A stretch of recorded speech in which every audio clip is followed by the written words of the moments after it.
नमस्ते मित्र आणि मैत्रिणींनो, तुमचं स्वागत आहे आमच्या यूट्यूब चॅनलवर, ज्याचं नाव आहे तुषार मोरे व्लॉग्स. मित्रहो, आज आपला विषय जरा वेगळा आहे.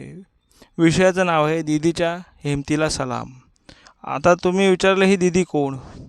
तर दीदी म्हणजे आपली पश्चिम बंगालच्या मुख्यमंत्री ममता बॅनर्जी. त्यांच्या हिमतीला सलाम द्यावा असा वाटला म्हणून हा व्हिडिओ आता आपण बनवला आहे. मित्रहो, आज कालच 5 राज्यांच्या निवडणुकांचा निकाल लागला.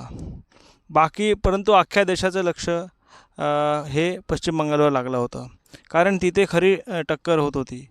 ममता बॅनर्जी ह्या ज्या मुख्यमंत्री आहेत तिकडच्या, त्या मोदींच्या पक्क्या विरोधक आहेत.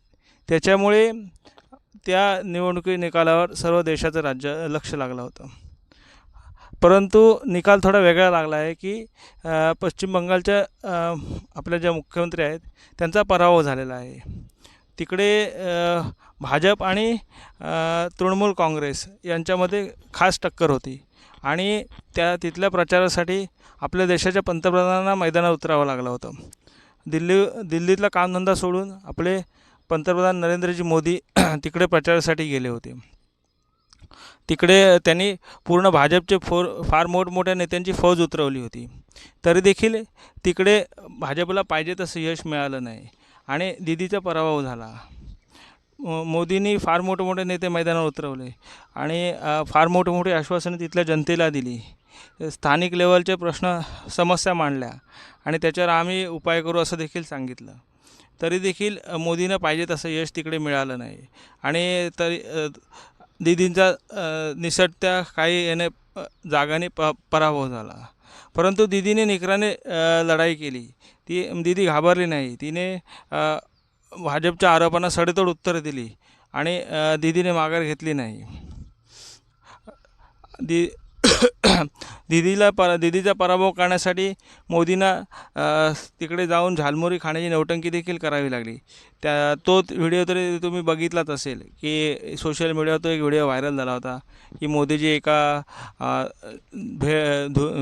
झालमुरीच्या दुकानात जात आहेत आणि तिकडे 10 रुपये झालमुरी खात आहेत. हा व्हिडिओ देखील त्यावेळी एक व्हायरल झाला होता. मोदींना अनेक प्रकारच्या नौटंकी कराव्या लागल्या तिथल्या स्थानिक मतदारांना भुलवण्यासाठी. अनेक मोठमोठ्या गप्पा मोठमोठी आश्वासनं द्यावी लागली तिथल्या स्थानिक मतदारांना भुलवण्यासाठी. तरी देखील मोदींना तितकं पाहिजे तसं यश मिळालं नाही आणि दीदीने देखील त्याच्याशी पूर्णपणे टक्कर घेतली.